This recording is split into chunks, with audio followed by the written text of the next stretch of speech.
Các bạn ngày hôm nay thứ Bảy ngày 14 tháng 12 năm 2019. Kính mời các bạn xem bản tin thắng bóng đá, thua chính trị.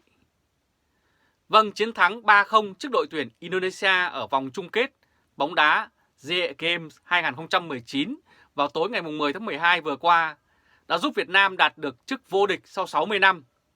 Đa phần người dân trong nước đều bày tỏ niềm vui và gọi cuộc chiến thắng này là tự hào dân tộc. Đây là hình ảnh của những cổ động viên Việt Nam cuồng nhiệt ra đường và tung hô khẩu hiệu khắp nơi. Trao đổi với truyền thông quốc tế từ Hà Nội, giáo sư Mạc Văn Trang cũng là người xem và đam mê bóng đá nhận định như sau. Bóng đá là môn thể thao mà dân của nhiều nước rất yêu chuộng, đặc biệt là đối với dân Việt Nam thì rất yêu bóng đá và yêu đội tuyển quốc gia.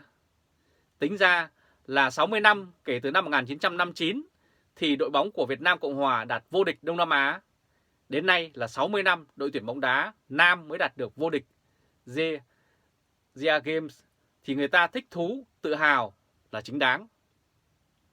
Có điều cuồng loạn với bóng đá một cách quá mức hoặc lợi dụng bóng đá để tuyên truyền, khuấy động là không nên, không đúng.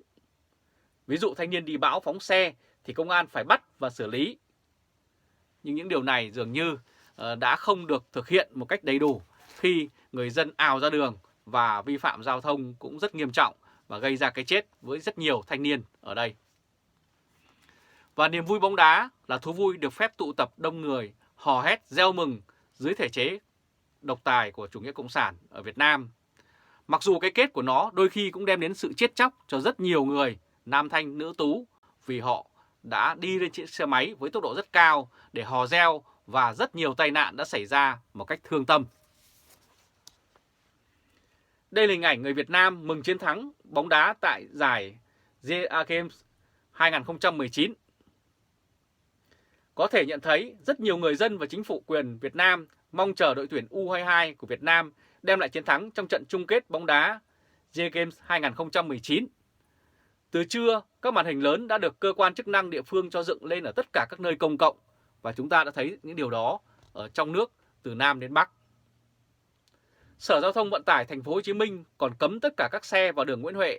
Riêng xe taxi và ô tô tải không được vào trung tâm để người dân cổ vũ đội tuyển Việt Nam trong trận chung kết đó.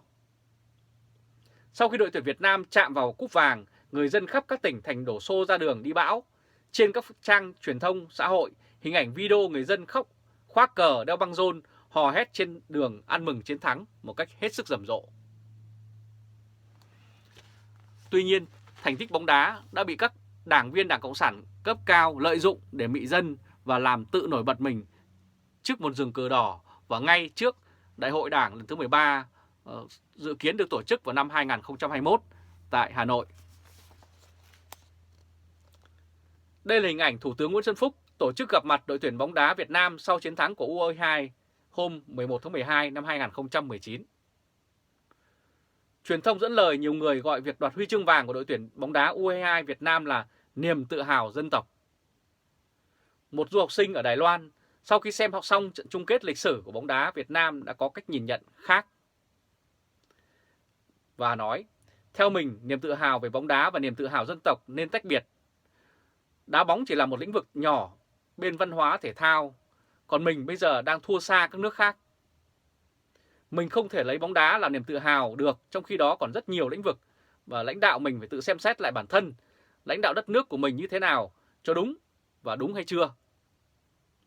Trước đây mình được học là đất nước mình rừng vàng, biển bạc, đất phì nhiêu, nhưng sau 30 năm phát triển dưới sự lãnh đạo của Đảng Cộng sản thì nước Việt Nam mình giờ đây đang ở vị trí nào trên bản đồ kinh tế thế giới khi mò kim đáy bể cũng không thể tìm ra.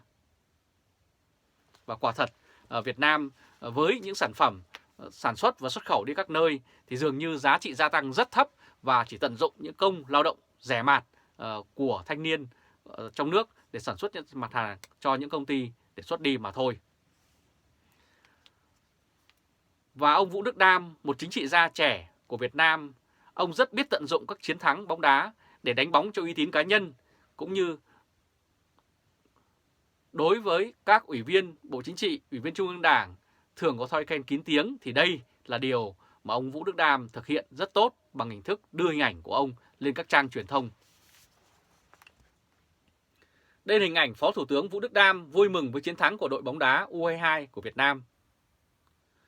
Kỹ sư Trần Bang hiện đang ở Sài Gòn nói như sau: có lẽ nó không là gì so sánh với môi trường xã hội đã xuống cấp về mặt đạo lý, văn hóa xã hội, chính trị, môi trường, việc đe dọa an ninh quốc gia. Nhiều vấn đề trầm trọng lắm mà thể thao chỉ là khía cạnh nhỏ, không nói lên được điều gì nhiều lắm. Ngay như Philippines chẳng hạn, họ giải nhất ở Sea Games. Tất nhiên họ có lợi thế tổ chức, nhưng rõ ràng so việc phát triển kinh tế xã hội thì Philippines không thể bằng Mã Lai, Indonesia, Singapore được. Một bạn trẻ khác ở Sài Gòn cho rằng cần tách biệt rõ ràng hai lĩnh vực bóng đá và chính trị. Nói về chính trị so với bóng đá thì không thể nói chung được. Bóng đá là môn thể thao để mọi người giải trí, gọi là môn thể thao vua, chứ không thể nào áp đặt được từ bóng đá qua chính trị được. Bạn trẻ này đã nói như vậy. Và có một góc nhìn khác về thành tích bóng đá tại Việt Nam cũng được những người am hiểu chia sẻ tiếp như sau. Đây là hình ảnh giáo sư Mạc Văn Trang. Dưới góc nhìn cá nhân, giáo sư Mạc Văn Trang lại cho rằng có thể rút ra được bài học lớn từ thắng lợi của bóng đá Việt Nam tại trận chung kết giải SEA Games 2019. Qua thành công của đội tuyển quốc gia thì nhiều người đã rút ra một kết luận là nếu chúng ta có những người lãnh đạo giống như huấn luyện viên, những người lãnh đạo có tâm, có tài thực sự. Thứ hai là có hệ thống đào tạo trẻ một cách đúng đắn, không gian lận, không kiểu thành phần chủ nghĩa mà chọn những em có năng khiếu đúng đắn, xem xét chương trình tiến bộ. Thế giới thì Việt Nam chúng ta, các thế hệ trẻ sẽ rất tài năng. Thứ ba là chúng ta bỏ thành kiến, rào cản để phát huy nguồn lực xã hội như đầu tư vào bóng đá của các phong trào xã hội dân sự như thế, thì tất cả các ngành khác mà làm như thế đều tiến bộ về khoa học, kỹ thuật, công nghệ, giáo dục và y tế. Thì đây là 3 điều mà giáo sư Mạc Văn Trang, người ở trong bức ảnh này, đã chia sẻ trên truyền thông quốc tế, và dường như lãnh đạo của Việt Nam có lẽ trong thời gian tới phải nhìn nhận những vấn đề này một cách hết sức đúng đắn và thực tế.